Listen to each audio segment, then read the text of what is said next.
আকাশযুদ্ধের শতাব্দী প্রাচীন ইতিহাস আজ এক চরম সন্ধিক্ষণে দাঁড়িয়ে। একসময় মনে করা হতো পাইলটবিহীন ড্রোন কেবল নজরদারি কিংবা ছোটখাটো হামলার জন্য উপযুক্ত, কিন্তু সুদানের মরুভূমির আকাশ সেই পুরনো সামরিক ধারণাকে যেন এক ঝটকায় বদলে দিয়েছে।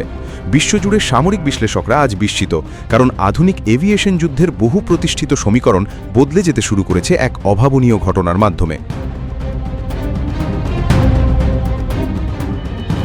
আন্তর্জাতিক প্রতিরক্ষা সংবাদ মাধ্যম ডিফেন্স সিকিউরিটি এশিয়ার এক প্রতিবেদনে দাবি করা হয়েছে, অত্যাধুনিক ফরাসি রাফায়েল যুদ্ধবিমান কয়েক সেকেন্ডের মধ্যেই আকাশ থেকে ধ্বংস হয়ে গেছে, আর এই অসম্ভবকে সম্ভব করেছে তুরস্কের তৈরি বাইরাক্তার আকিঞ্চি ড্রোন।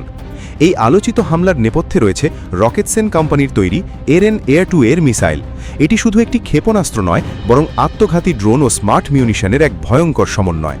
ছোট আকারের হলেও এর ভেতরে রয়েছে শক্তিশালী মাইক্রো টার্বোজেট ইঞ্জিন, যা একে দীর্ঘ দূরত্ব পর্যন্ত ধাওয়া চালিয়ে লক্ষ্যবস্তুতে আঘাত হানার সক্ষমতা দেয়। এর সবচেয়ে আধুনিক দিক হল কৃত্রিম বুদ্ধিমত্তা বা এআই নিয়ন্ত্রিত ইমেজ ইনফ্রারেড গাইডেড সিস্টেম। যুদ্ধবিমানের পাইলট যত দক্ষই হোক না কেন, এই প্রযুক্তি ককপিট কিংবা ইঞ্জিন শনাক্ত করে নির্ভুলভাবে আঘাত হানতে পারে।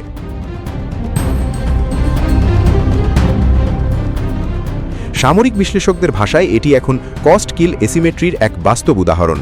যেখানে একটি যুদ্ধবিমান তৈরি ও পরিচালনায় বিপুল অর্থ ব্যয় হয়, সেখানে তুলনামূলকভাবে কম খরচের একটি ড্রোন সেই আকাশ শক্তিকে মুহূর্তেই অকার্যকর করে দিতে পারে। ফলে প্রশ্ন উঠছে, মানবচালিত যুদ্ধবিমানের যুগ কি ধীরে ধীরে শেষের পথে? এই পরিবর্তনের ঢেউ এখন দক্ষিণ এশিয়ার ভূরাজনীতিতেও স্পষ্ট হয়ে উঠছে। বিশেষ করে বাংলাদেশের প্রতিরক্ষা কৌশলে এটি নতুন এক সম্ভাবনার দরজা খুলে দিয়েছে। বাংলাদেশ ইতোমধ্যেই তুরস্কের বিখ্যাত বাইরাক্তার TB2 ড্রোন সংগ্রহ করেছে এবং খুব শিগগিরই বিমান বাহিনীর বহরে যুক্ত হতে পারে আরও শক্তিশালী বাইরাক্তার আকিঞ্চি ড্রোন। দক্ষিণ এশিয়ায় ভারতের রাফাল ফ্লিটকে ঘিরে যে আকাশ আধিপত্যের ধারণা তৈরি হয়েছিল, আকিঞ্চি ড্রোন ও এরেন মিসাইল সেই সমীকরণে বড় পরিবর্তন আনতে পারে বলে মনে করছেন বিশ্লেষকরা। আকিঞ্চি ড্রোনে ব্যবহৃত অত্যাধুনিক AES রাডার দূর থেকেই শত্রু বিমানের উপস্থিতি শনাক্ত করতে সক্ষম। ফলে আকাশ প্রতিরক্ষায় বাংলাদেশ আরও আধুনিক ও আত্মবিশ্বাসী অবস্থানে পৌঁছতে পারে। শুধু আকাশ নয়, সীমান্ত নিরাপত্তাতেও আসছে প্রযুক্তি নির্ভর নতুন কৌশল। ভারত যখন স্মার্ট AI ক্যামেরা ও ড্রোন ভিত্তিক ডিজিটাল সীমান্ত ব্যবস্থার দিকে এগোচ্ছে, তখন বাংলাদেশের সীমান্তরক্ষী বাহিনী বিজিবির অবস্থানেও দেখা যাচ্ছে নতুন দৃঢ়তা। সাম্প্রতিক বিভিন্ন সীমান্ত পরিস্থিতিতে বিজিবির অনমনীয় অবস্থান এবং দ্রুত পাল্টা প্রতিক্রিয়া একটি নতুন আত্মবিশ্বাসী বাংলাদেশের চিত্র তুলে ধরেছে। বিশ্লেষকদের মতে সার্বভৌমত্ব রক্ষায় চোখে চোখ রেখে জবাব দেওয়ার এই নীতি দক্ষিণ এশিয়ায় বাংলাদেশের অবস্থানকে আরও শক্তিশালী করবে। তবে তথ্য প্রযুক্তির এই যুগে প্রতিটি ভাইরাল ঘটনার পেছনেই থাকে বিশ্লেষণের সুযোগ।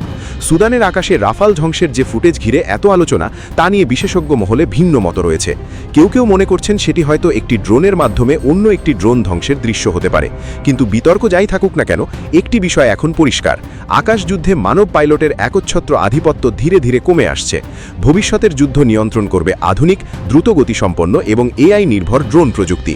আর বাংলাদেশ সেই প্রযুক্তি নির্ভর ভবিষ্যতের দিকে ইতোমধ্যেই গুরুত্বপূর্ণ এক ধাপ এগিয়ে গেছে।